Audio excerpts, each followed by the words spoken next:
En un mundo en constante evolución, la información precisa es poder. Nuestro programa le ofrece análisis profundos sobre políticas públicas, avances sanitarios e investigaciones cruciales. Convierta el conocimiento en acción.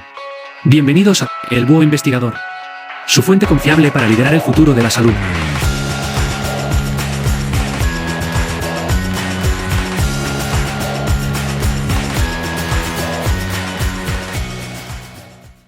Welcome to The Explainer. Today, we're diving into the really complex economic story of Latin America and the Caribbean.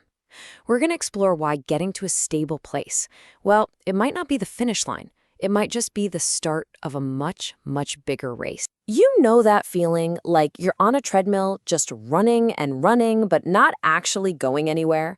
Well, that feeling is the perfect way to describe the economic situation facing a whole region of the world, and it's all laid out in the Inter-American Development Bank's latest report. So let's get into it, and we'll start with the good news. So first up, resilience amidst uncertainty.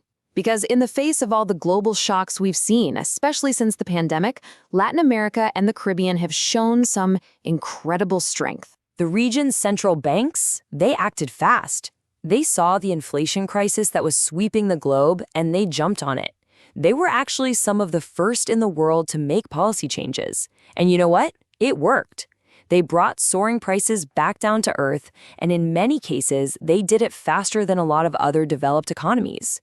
A huge win, no question about it. But, and this is a big but, here's the problem. All that hard work to create stability hasn't really fired up the economic engine. Growth is expected to be, well, pretty sluggish. We're talking under 2.2%, which is way below the average of the last decade.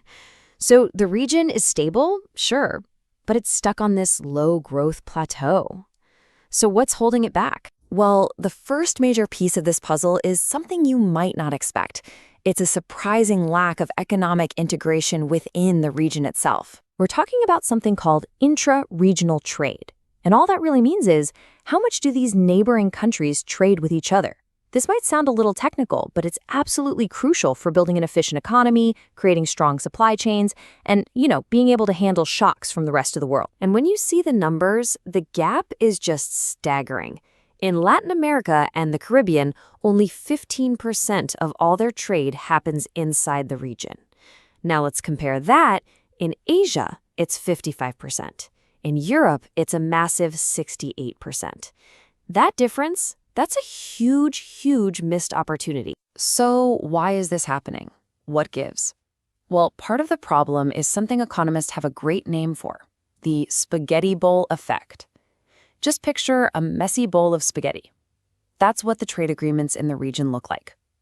It's this tangled web of dozens of different, overlapping, and often conflicting deals.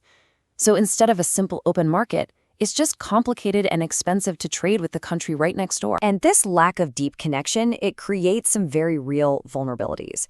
For example, the report ran a simulation. What if the US put a 25% tariff on imports from its key partners, Mexico and Canada? The results are pretty stark. You'd see real wages and trade value just plummet. It really shows how exposed the region is to what happens elsewhere. Okay, on to the second major hurdle. And this one is a deep structural problem that's been around for decades. The informal labor market. The scale of this it's hard to even wrap your head around. Depending on the country, you could have anywhere from 20% to nearly 80%. 80% of the entire workforce operating in this informal economy. That means they're working off the books with no formal contracts, no protection. And let's be really clear about what this means for people's lives. When you have a formal job, you get Social Security, health benefits, some kind of stability. Informal work, for the most part, that means lower pay, absolutely no safety net, and just constant uncertainty. It's a trap that holds back individuals and the entire country's productivity. But here's the thing. Inside this massive challenge is an incredible opportunity. The report crunched the numbers and found that if the region could move workers from the informal to the formal economy, it could boost its collective GDP by a massive 19%. 19%. That's not just a little improvement, that is a total game changer. So how does the region actually get off this plateau and start growing? The way forward seems to be about fixing these internal problems while at the same time grabbing onto some major global opportunities. The strategy here is basically to build a stronger foundation so you can reach for those new opportunities. So step 1, deepen that regional trade we talked about. Make public spending work better. Once you have that solid ground underneath you, then you can strategically go after the huge economic shifts that are happening around the world. And these global trends are massive opportunities. The region is rich in the exact resources the world needs for the green transition. It's in the perfect geographic spot to attract investment from companies that are nearshoring, moving their supply chains closer to North America. And then there's the biggest disruptor of all, artificial intelligence. And we really have to talk about AI because this wave is coming and it is coming fast. The report projects that within the next year, 84 million jobs in the region will be exposed to AI.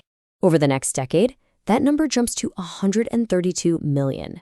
Preparing the workforce for this shift isn't just a good idea, it is an absolute necessity for survival. All of this brings us to the report's powerful conclusion. Latin America and the Caribbean aren't doomed to slow growth. Instead, they're at a decisive crossroads, a moment of choice. As the report itself says, the policy decisions that are made right now are going to determine the region's path for decades. The opportunities are there, but grabbing them is going to require some bold action. So, we end right back where we started.